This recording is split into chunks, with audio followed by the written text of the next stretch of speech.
The morning sun barely broke through the grey London sky as Kate Middleton stood by the large window of Kensington Palace. Her hands trembled slightly as she held a cup of tea that had gone cold. She hadn't slept properly in weeks, and the dark circles under her eyes told a story that no amount of makeup could hide anymore. The palace felt different now, quieter somehow, as if the very walls knew what was coming. William had been in and out of meetings all week. The doctors, the advisors, the family members who spoke in hushed tones when they thought she couldn't hear.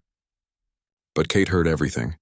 She heard the words they tried to soften, the diagnoses they tried to make sound less frightening, the timeline they tried to stretch into something more hopeful. The truth was simple and devastating. William was dying. It had started so innocently. A persistent headache that William blamed on stress, then the dizzy spells he tried to hide during public appearances. Kate noticed first when he stumbled slightly while waving to crowds during a charity event. She knew her husband better than anyone, and she knew something was terribly wrong. The private doctor visits began quietly, away from the media's hungry eyes. At first they hoped it was nothing serious, perhaps exhaustion from their demanding schedule. But hope is a fragile thing, especially when faced with medical reality. The brain tumor was aggressive, the kind that didn't respond well to treatment. William had insisted on trying everything. For their children, he said. For George, Charlotte, and Louis, who needed their father. Kate watched him endure chemotherapy sessions that left him weak and pale. She held his hand through radiation treatments that stole his energy, but never his dignity. He fought like the prince he was, but some battles cannot be won with courage alone. The public knew nothing. The palace released statements about the Prince of Wales taking time for private family matters. Royal watchers speculated about everything from marriage troubles to secret diplomatic missions. Only a tight circle of family and trusted staff knew the truth. Kate played her part perfectly during the few public appearances she couldn't avoid. She smiled for cameras, waved at crowds, and spoke gracefully about charitable causes. But behind closed doors, she was falling apart. Their children sensed something was wrong. George, the eldest, had become unusually quiet. At 11 years old, he was old enough to understand that his father was sick, but young enough to believe that daddies always got better. Charlotte asked questions that broke Kate's heart. Why doesn't Papa play with us anymore? Why does he sleep so much? Louis, still so young, simply wanted his father to lift him up and spin him around like he used to. Kate had to explain gently that Papa needed rest, that he loved them very much, that everything would be okay. The last part felt like a lie that burned her tongue. The turning point came on a rainy Tuesday evening. William had been resting in their private chambers when he called for Kate. His voice was different, softer somehow, accepting. She rushed to his side and found him sitting up in bed, looking out at the rain-soaked gardens. He took her hand and said the words she had been dreading. The treatments weren't working anymore. The doctors had recommended they stop aggressive intervention and focus on making him comfortable. In other words, it was time to say goodbye. Kate felt the room spin. She wanted to scream, to demand that they try something else, anything else. But when she looked into William's eyes, she saw peace mixed with profound sadness. He had made his decision. He didn't want to spend his remaining time in hospitals, suffering through treatments that would only buy him a few more painful weeks. He wanted to be home with his family for however long he had left. The doctors estimated months, maybe only weeks. That night they held each other and cried. William apologized over and over, as if his illness was somehow his fault. Kate told him to stop being ridiculous, that he had nothing to apologize for, but her voice kept breaking. They talked about everything and nothing. He made her promise to help their children remember him, not as a sick man, but as the father who loved them fiercely. He made her promise to live fully, to find happiness again, even though the thought of either of them being with someone else was unbearable. The palace staff noticed the change immediately. Instructions were given to prepare for the inevitable. Plans were made in secret for a funeral that would captivate the world, but those plans felt surreal and distant to Kate. She couldn't think about ceremonies and protocols when her husband was still breathing. Still here, still hers for just a little while longer, William insisted on spending time with each of their children individually.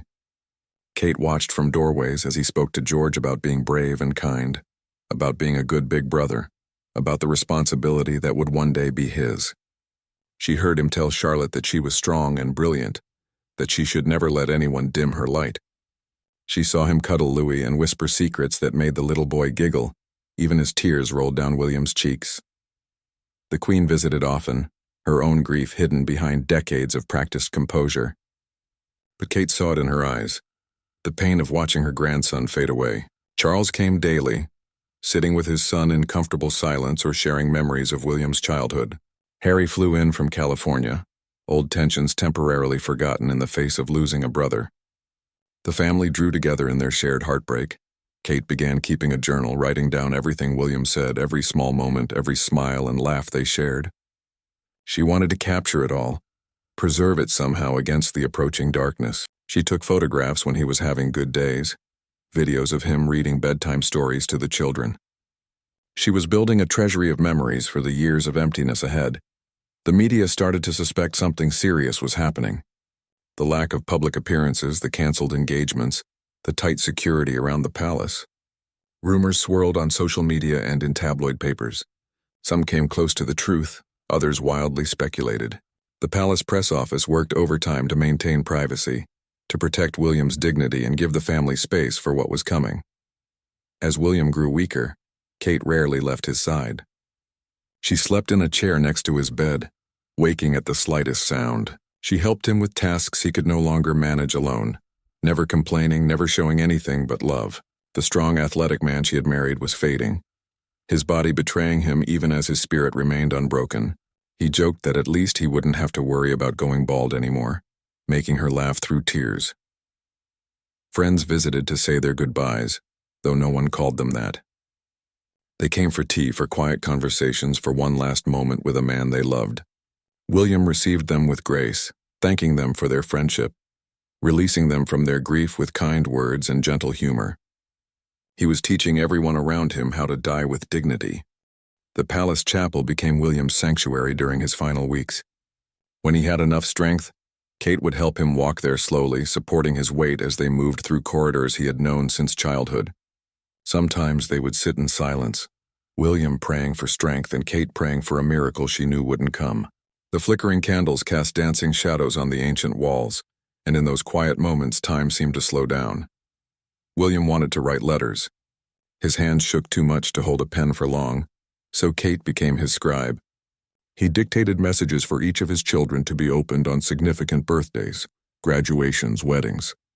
He poured his father's heart onto pages, offering advice he wouldn't be there to give in person. For George's 18th birthday, he wrote about responsibility and compassion. For Charlotte's wedding day, whenever that might be, he wrote about choosing love and partnership. For Louis, he wrote letters for ages he would never see his youngest son reach, each one ending with the same words, "I am so proud of you." Kate wrote too, but her letters were different. She wrote to William, things she couldn't say out loud because speaking them would make them too real. She wrote about her anger at the universe for this unfairness, about her terror of facing life without him, about how much she hated watching him suffer. She wrote about their first meeting at university, how nervous he had made her, how she never imagined that awkward young man would become the love of her life and then be taken from her so soon. The children were struggling in their own ways. George had stopped eating properly, pushing food around his plate during family dinners. Charlotte had nightmares that sent her running to Kate's room in the middle of the night, crying for her papa. Louis, too young to fully understand death, kept asking when Daddy would be better, when they could go to the park again. Kate held them all, comforted them all, and fell apart only when she was alone in the shower where no one could hear her sobs. William's brother Harry spent hours at his bedside. They talked about their mother, about Diana and how she would have handled this situation with grace and strength. William said he finally understood what their mother must have felt, knowing she was leaving her boys behind. Harry held his brother's hand and promised to always look after Kate and the children, to be the uncle they needed, to keep William's memory alive. Old wounds healed in those conversations, forgiveness flowing freely when time was so precious. The medical team had set up everything needed in the palace to keep William comfortable. Morphine for the pain that was becoming constant, oxygen when breathing became difficult, nurses who moved like ghosts through the rooms, efficient and compassionate. Dr. Patterson, who had been treating William from the beginning, visited twice daily. She had been honest from the start, never giving false hope, and William trusted her completely, She told Kate privately that it would be days now, not weeks. Kate nodded, unable to speak, and went to tell the children it was time to say their real goodbyes. That evening was the hardest of Kate's life. She gathered George, Charlotte, and Louis and explained as gently as possible that Papa was going to heaven soon. George understood immediately, his young face crumpling as he tried to be brave.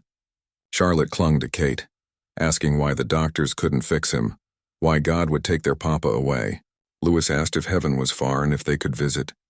Kate's heart shattered into a million pieces as she tried to answer questions that had no good answers. William wanted to see them one more time. Kate brought each child to his bedside, staying close but giving them space for private moments. She watched George climb carefully onto the bed, lying next to his father just like he did when he was small. She heard William tell his eldest son how much he loved him, how proud he was, how George had everything he needed inside him to be extraordinary. George cried openly, begging his father not to go, and William held him as tightly as his weakened arms allowed. Charlotte brought her father a drawing she had made, a picture of their family with the sun shining and everyone smiling. William told her it was the most beautiful thing he had ever seen, and asked Kate to frame it and put it in his study. Charlotte kissed her father's cheek and told him she would be brave, that she would take care of Mummy and her brothers. At 9 years old, she was trying to be strong, and it broke William's heart even as it filled him with pride. Louis was the hardest. The little boy didn't understand why Papa looked so different, why he couldn't play. William summoned strength he didn't have to lift Louis onto his lap one last time. He told his youngest that he had to go on a long trip, but that he would always be watching over him, always be proud of him, always love him. Louis asked if he could come too, and William had to bite his lip to keep from sobbing as he explained that this was a trip only he could take, but that they would see each other again someday. After the children left, Kate helped William get comfortable again. He was exhausted from the visits, but his eyes were clear and focused on her. He took her hand and thanked her for giving him the best years of his life, for their beautiful children, for standing beside him through everything. Kate couldn't hold back anymore. She collapsed against him, crying so hard she could barely breathe, begging him not to leave her, telling him she didn't know how to do this without him. William stroked her hair and whispered that she was the strongest person he knew, that she would not only survive but thrive, that she would raise their children to be wonderful people. He made her promise not to hide away in grief forever, to let herself live and love again when she was ready. Kate promised, even though the thought of life without him was unimaginable, even though she felt like she was dying too. That night, they lay together in the bed they had shared for years. William was too weak to do much more than hold Kate's hand, but it was enough. They talked about their wedding day, about the moment each of their children was born, about holidays and arguments and lazy Sunday mornings. They talked about dreams that would never be realized and memories that would have to be enough. William thanked Kate for choosing him all those years ago, for seeing past the prince to the man underneath. Kate told him it had been the easiest choice she ever made. The room grew quiet as William drifted in and out of sleep. Kate watched him breathe, memorizing every detail of his face, knowing these were their last hours together. The palace was silent around them, holding its breath, waiting. Outside, London slept, unaware that a prince was slipping away, that a love story was reaching its tragic end, that the world was about to lose someone special. Dawn broke slowly on what would become William's last day, though no one knew it yet. Kate had fallen asleep in the chair beside his bed, her hand still holding his. She woke to find him watching her with eyes that held both love and something else, something that looked like goodbye. He smiled weakly and whispered that she was beautiful, even with her hair messy and her face creased from the chair. She wanted to laugh and cry at the same time. The medical staff came in quietly to check on William. Dr. Patterson took Kate aside and explained that his body was shutting down, that he was in the final stage. They could make him comfortable, keep him free from pain, but there was nothing more to be done. Kate asked how long, and the doctor said hours, maybe less. The world tilted on its axis, and Kate had to grab the wall to steady herself. She had known this moment was coming, had tried to prepare herself, but nothing could truly prepare someone for this. Kate asked for privacy, and the staff retreated, though they stayed close by. She climbed into bed beside William, something the nurses had been helping her do for days now. He turned his head slowly to look at her, and she saw the boy she had fallen in love with at university still there behind the pain and illness. He tried to speak, but his voice was barely audible. Kate put her ear close to his lips to hear him say that marrying her was the best thing he ever did, that she made him better, that he was sorry he couldn't stay longer. She told him she had no regrets, that every moment with him had been a gift, that he had given her everything that mattered.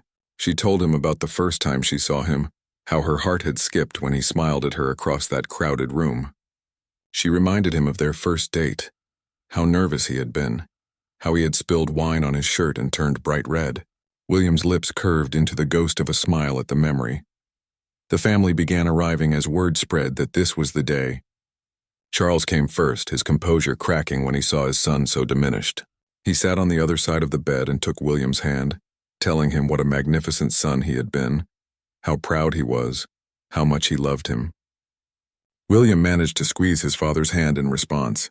Charles leaned down and kissed his forehead, whispering something private between father and son that made them both tear up. The Queen arrived with a strength that came from decades of facing loss and duty. She sat with her grandson and spoke quietly to him about love and legacy, about how proud the nation would be of him, about how his children would grow up knowing their father was extraordinary. William tried to thank her for everything, but she shushed him gently, telling him no thanks were needed, that he had been a blessing to them all. Harry came with tears already streaming down his face. He had lost his mother young, and now he was losing his brother far too soon. The two men looked at each other, communicating in the way only brothers can, a lifetime of shared experiences passing between them without words. Harry promised again to watch over Kate and the children, to be there for every milestone William would miss. William mouthed the words "thank you," and Harry nodded, unable to speak past the lump in his throat. Kate had to make the impossible decision about whether to bring the children back. They had said their goodbyes the night before, but she knew they might regret not being there at the very end. She also knew how traumatic it could be for them, especially young Louis, to watch their father take his last breath. She decided to bring George. At 11, he was old enough to choose, and when she explained the situation, he said he wanted to be there, wanted to say goodbye one more time. George came into the room with tears in his eyes but his back straight, already showing the strength he would need for the role that would one day be his. He approached his father's bedside and took his hand. William's eyes opened, and when he saw his son, something shifted in his expression, a mixture of love and sorrow so intense it was painful to witness. George told his father he loved him, that he would make him proud, that he would take care of everyone. William managed a small nod, and a single tear rolled down his cheek. Kate asked everyone to give them a few minutes alone. When the room cleared, except for one nurse who stayed discreetly in the corner, Kate lay down beside William again. His breathing had changed, become more labored and irregular. She knew from what the doctors had told her that this was a sign the end was very near. She told him it was okay to let go, that she would be all right, that the children would be all right, even though she had no idea if any of that was true. William's eyes found hers, and in that moment everything else fell away. There was no palace, no titles, no watching world. There were just two people who had loved each other fiercely and completely. Kate saw the exact moment he decided to stop fighting, saw him surrender to what was coming. She pressed her forehead against his and whispered all the things she wanted him to know, all the ways he had made her life better, all the reasons she would love him forever. His breathing grew shallower. Kate called softly for the family to come back, knowing they had only moments left. They gathered around the bed, each touching William somehow, making sure he knew he wasn't alone. Charles held one hand, Kate held the other. George stood close, his hand on his father's shoulder. The Queen sat nearby, her face composed but her eyes wet. Harry stood at the foot of the bed, his hand over his heart.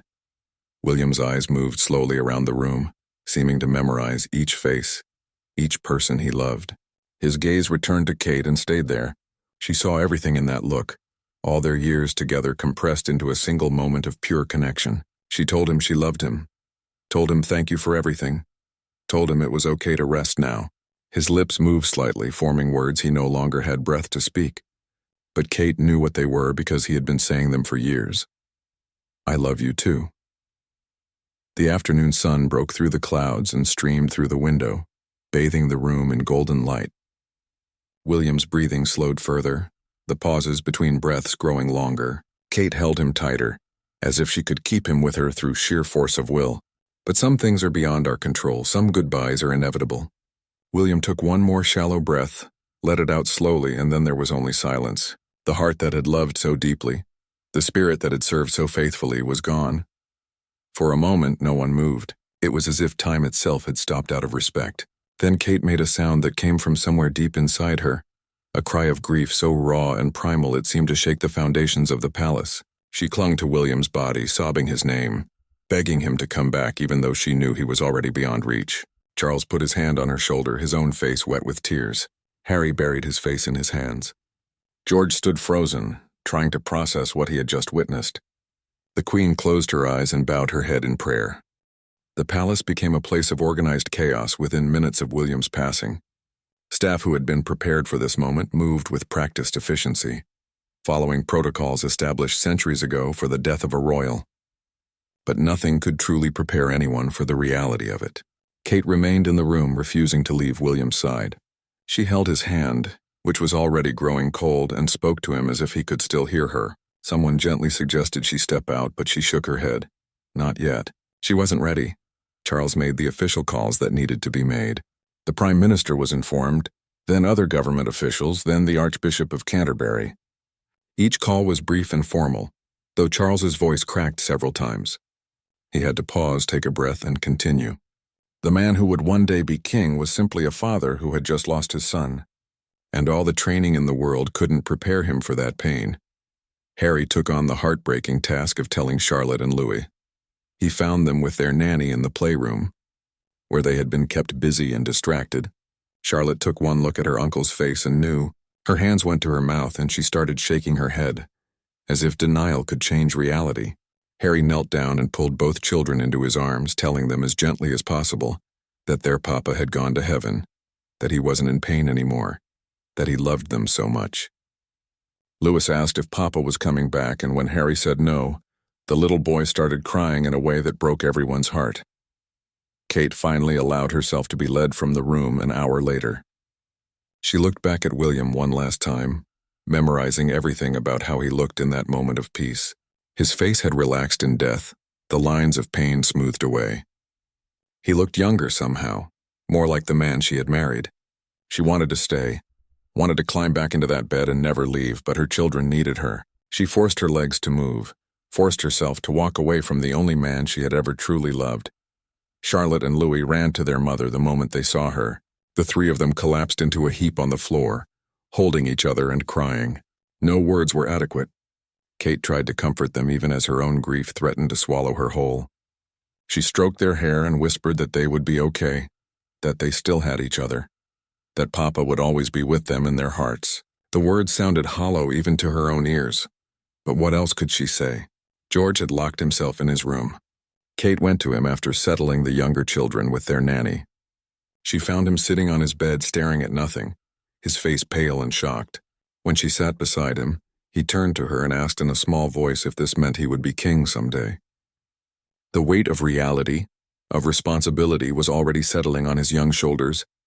Kate pulled him close and told him not to think about that now, to just be a boy who lost his father, to let himself grieve.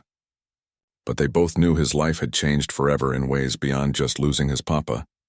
The palace issued a statement as evening fell. The words were carefully chosen, announcing with deep sorrow the death of His Royal Highness the Prince of Wales. The statement praised William's dedication to service, his love for his family, and his commitment to making the world a better place.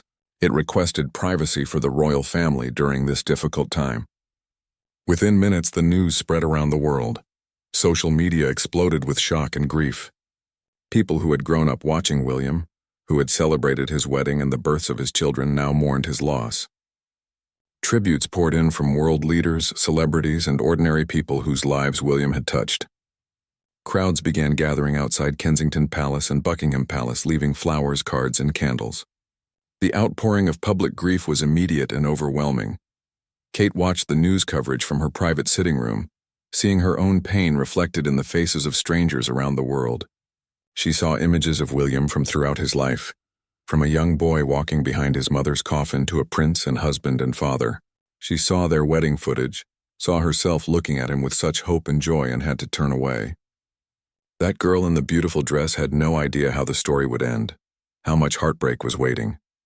Planning for the funeral began immediately. It would be a state funeral, the first for a Prince of Wales in modern history. The logistics were enormous and complicated, involving multiple government agencies, security services, and royal households. But Kate could barely focus on the details. She approved choices with nods and murmurs, trusting others to handle what needed to be handled. All she could think about was how she would get through tomorrow, then the next day, then the day after that. That night was the longest of Kate's life. The children wanted to sleep in her room, unable to bear being alone. They made a nest of blankets and pillows on the floor, all four of them huddled together. Kate lay awake long after the children finally fell into exhausted sleep, staring at the ceiling and feeling William's absence like a physical wound. The bed felt enormous and empty. She reached out to his side out of habit, finding only cold sheets where he should have been. The next morning brought new challenges. The children woke up and for a brief moment seemed confused, as if they had forgotten. Then reality crashed back and their faces crumpled. Kate had to be strong for them, had to get them dressed and fed and through another impossible day. She moved through the motions automatically, her body functioning while her mind remained numb with shock and grief. Staff members approached her carefully, needing decisions about the funeral, about official portraits, about 1,000 details that felt both crucial and completely meaningless. Did it matter what flowers were used? Did it matter what music was played? William was gone and nothing else seemed to matter. But Kate understood that ritual and ceremony served a purpose, that they would help people process this loss. So she made choices and signed approvals even though she barely registered what they were. Messages of condolence arrived from around the world. Queens and presidents, prime ministers, and ordinary citizens, all expressing their sadness and offering support. Kate couldn't read most of them. Her personal secretary handled the correspondence, setting aside particularly meaningful ones for Kate to see later when she was ready. Among them was a letter from William's old university roommate, recounting funny stories from their student days. Kate did read that one, and found herself laughing through tears at memories of William as a young man trying to figure out how to do his own laundry. The Queen visited Kate in her private chambers. The two women sat together in heavy silence for a long time. Finally, the Queen spoke, her voice steady despite her own grief. She told Kate about losing her own husband, about the impossible weight of continuing when the person you love most is gone. She said the pain would never fully disappear, but it would become bearable eventually, that Kate would find ways to carry it. Kate wasn't sure she believed it, but she appreciated the honesty. Charles brought Kate a box of William's personal items that had been in his private office. Letters, photographs, small mementos he had collected over the years. Kate opened it alone later and found a photograph of the two of them from their university days, both so young and full of future. William had written on the back, "The day I knew I would marry her." Kate held it to her chest and sobbed. The morning of the funeral dawned gray and misty, as if the sky itself was mourning. Kate had barely slept again, spending most of the night going over the schedule, the arrangements, the order of service. She had insisted on certain personal touches despite protocol. William's favorite hymns would be sung. His children would participate in ways appropriate for their ages. The service would honor both the prince and the man, the public figure and the private father and husband. Getting the children dressed was an ordeal. Louis kept crying, saying he didn't want to go, that he didn't want to say goodbye to Papa. Charlotte tried to be brave, but her hands shook as Kate helped her button her coat. George stood stiff and silent, already learning to hide his emotions behind a mask of composure. Kate looked at her 3 children in their somber funeral clothes and felt her heart breaking all over again. They were too young for this. No child should have to bury their father.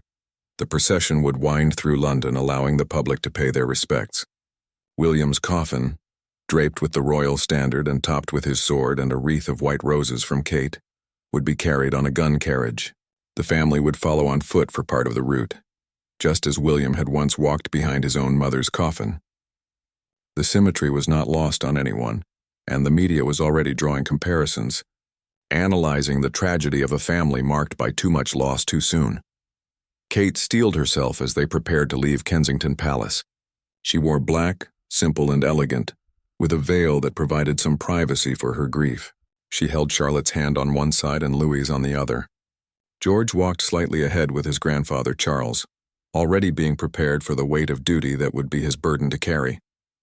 Harry stayed close to Kate, ready to support her if she faltered. The crowds lining the streets were enormous and silent. Hundreds of thousands of people had come to say goodbye to their prince. They stood with heads bowed, many crying openly, holding flowers and photographs of William. The silence was eerie and profound, broken only by the sound of horses' hooves and the rolling wheels of the gun carriage. Kate kept her eyes forward, knowing if she looked at the grieving faces she would collapse. Charlotte squeezed her mother's hand tightly when she saw the coffin ahead of them. Kate squeezed back, willing strength into her daughter even as she felt her own legs threatening to give out. Louis was too young to fully understand the ceremony, but he knew something terrible and important was happening. He pressed against Kate's side and she could feel him trembling. She wanted to pick him up and carry him away from all of this, but they had to keep walking, keep following the coffin that held everything she had lost. Westminster Abbey loomed ahead, its ancient stones having witnessed centuries of royal ceremonies, joyful and sorrowful. Kate had walked into this church on her wedding day, full of hope and love and dreams of a future with William. Now she was walking in again to say goodbye to all those dreams, to watch them be buried along with her husband. The unfairness of it threatened to overwhelm her, but she kept putting one foot in front of the other because that was all she could do. Inside the abbey, the congregation was filled with heads of state, fellow royals from around the world, celebrities, and representatives from the many charities William had supported. They all stood as the coffin was carried down the aisle. Kate followed, hyper-aware of the hundreds of eyes on her, the cameras broadcasting this moment around the world. She had never felt more exposed or more alone, even surrounded by people. The service was beautiful and devastating. The Archbishop spoke about William's commitment to service and family, about the love that had defined his life. Charlotte and George did readings that William had helped choose before he died, their young voices steady despite their tears. Kate listened to her children honor their father and felt pride mixed with agony. They were so brave, so much stronger than they should have to be. Harry gave a eulogy that brought the entire abbey to tears.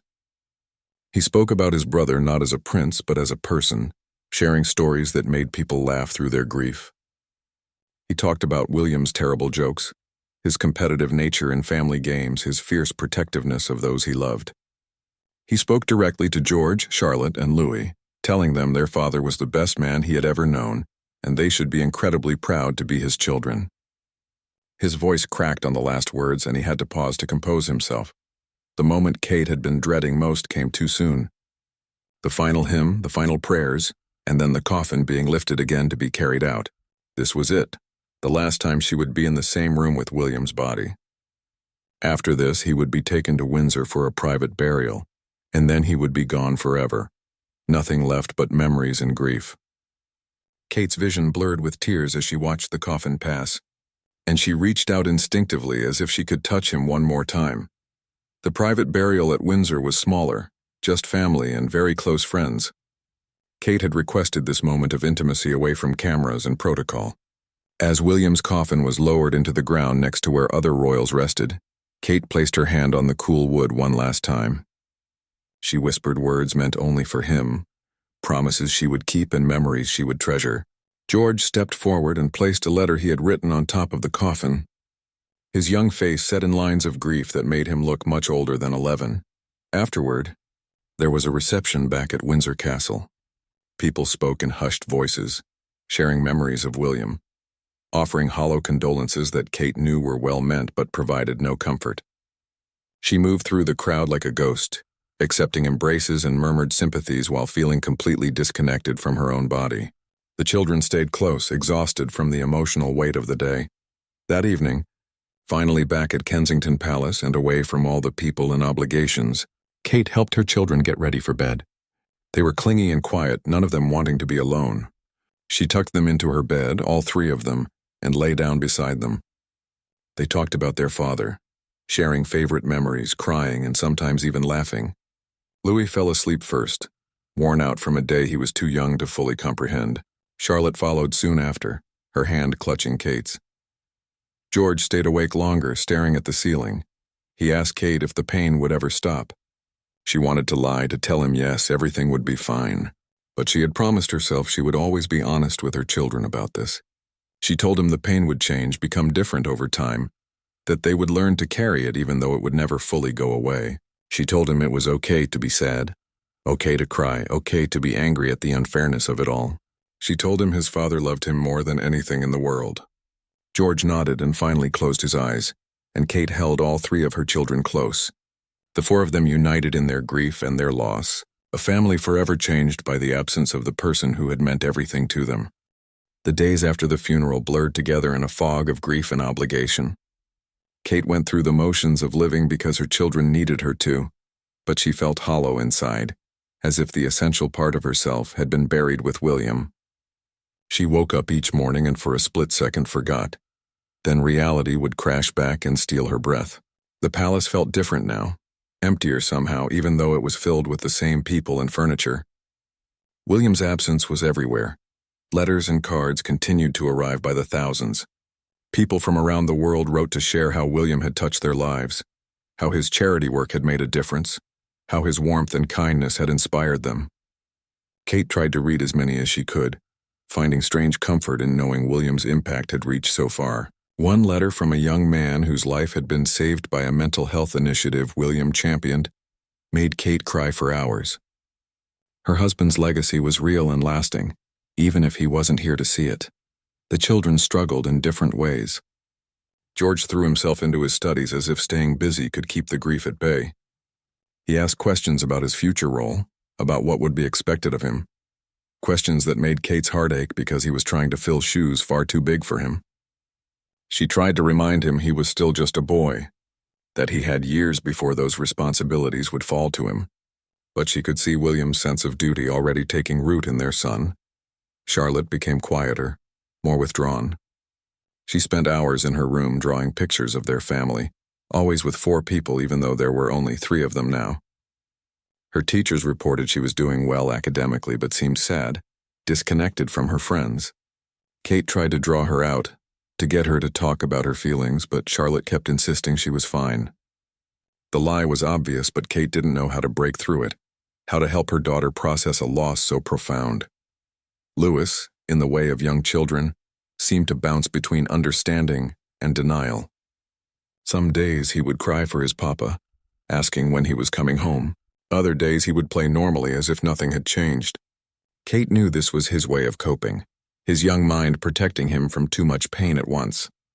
She answered his questions patiently every time, reminding him that Papa loved him, that Papa was watching over him from heaven, hoping these words provided some comfort, even when she wasn't sure she believed them herself. Kate returned to public duties 6 weeks after William's death. Her advisors had suggested she take more time, but sitting at home drowning in grief wasn't helping anyone. The first engagement was at a children's hospital, one of William's favorite charities. Walking through those halls without him felt surreal. The staff and families were kind, expressing their condolences, thanking her for coming. Kate smiled and spoke and did what was expected, all while feeling like she was watching herself from outside her own body. The public response to her first appearance was overwhelming. Photographs of her looking dignified but heartbroken filled newspapers and websites. People praised her strength and grace, called her an inspiration. Kate found the praise uncomfortable. She didn't feel strong or graceful. She felt broken and lost, just barely holding herself together for her children and her duty. But she understood that she had become a symbol, that people needed to see her surviving because it gave them hope in their own struggles. Nights were the hardest. That was when the house grew quiet and Kate was left alone with her thoughts and memories. She would lie in their bed on her side only, unable to stretch into the space where William should have been. She talked to him sometimes, telling him about her day, about what the children were doing, about how much she missed him. She knew he couldn't hear her, but it made her feel less alone to speak the words anyway. 3 months after William's death, Kate decided to watch their wedding video. She had been avoiding it, afraid it would hurt too much, but she also desperately wanted to see him happy and healthy again, even if only on a screen. She waited until the children were asleep, poured herself a glass of wine, and pressed play. There he was, young and nervous and so alive, waiting for her at the altar. There she was, walking down the aisle toward him, both of them with their whole lives ahead. Kate watched their younger selves make promises they believed would last forever, and sobbed at the cruelty of how short forever had turned out to be. But mixed with the pain was something else. Something that surprised her. Gratitude. Yes, their time had been cut brutally short, but they had those years together. They had created 3 incredible children. They had loved each other completely and had known they were loved in return. So many people never experienced that kind of connection.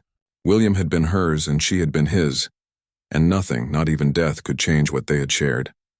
This realization didn't make the grief less, but it did make it different, bearable somehow. Kate began to understand that moving forward didn't mean forgetting William or dishonoring his memory. It meant carrying his love with her, letting it inform how she raised their children, how she lived her life, how she served the causes they had both cared about. He had made her promise not to hide in grief forever, and she owed it to him and to their children to try to keep that promise. 6 months after losing William, Kate started the foundation in his name. It would focus on mental health, a cause close to both their hearts, and would work to ensure that people struggling with illness had better support systems. The children helped choose the logo, a design incorporating elements that reminded them of their father. George cut the ribbon at the opening ceremony, his voice steady as he spoke about wanting to honor his father's memory by helping others. The world watched as Kate rebuilt her life, piece by piece. She would never be whole again, not without William, but she learned to function around the missing piece. She laughed with her children, found joy in small moments, allowed herself to imagine a future even if it wasn't the future she had planned. She wore William's watch sometimes, feeling connected to him through the weight of it on her wrist. A year after William's death, Kate visited his grave alone. She brought flowers and sat on the grass talking to the marble headstone as if it were him. She told him about George's progress in school, about Charlotte's newfound love of painting, about Louis learning to ride a bike. She told him she missed him every single day, but that she was okay, that the children were okay, that they were surviving and sometimes even thriving. She told him thank you for the years they had, for the children they made, for loving her so completely. As Kate stood to leave, she felt something shift inside her. The grief would always be there, a constant companion for the rest of her life, but it no longer consumed her entirely. She could carry it now, integrate it into who she was becoming. William's love had shaped her, and his loss had transformed her, but neither had destroyed her. She was still here, still breathing, still living, and she knew somehow that William would be proud of her for that. Kate walked back to her car and drove toward Kensington Palace, toward her children who were waiting for her, toward the life she was learning to navigate without her partner. The sun broke through the clouds as she drove, and she took it as a sign, a reminder that even after the darkest times, light could return. William was gone but not forgotten, lost but still loved, absent but forever present in the hearts of those who knew him. Their love story had ended too soon, but what they had created together, the family and the memories and the legacy of service, would endure. Kate had learned that love doesn't die when a person does. It transforms, becomes something different but no less real. She would carry William with her for the rest of her days, would see him in their children's faces, would feel him in the work she did. Their goodbye had been heartbreaking, but what they had shared would never truly end. That was the gift he had left her, the knowledge that true love transcends even death itself.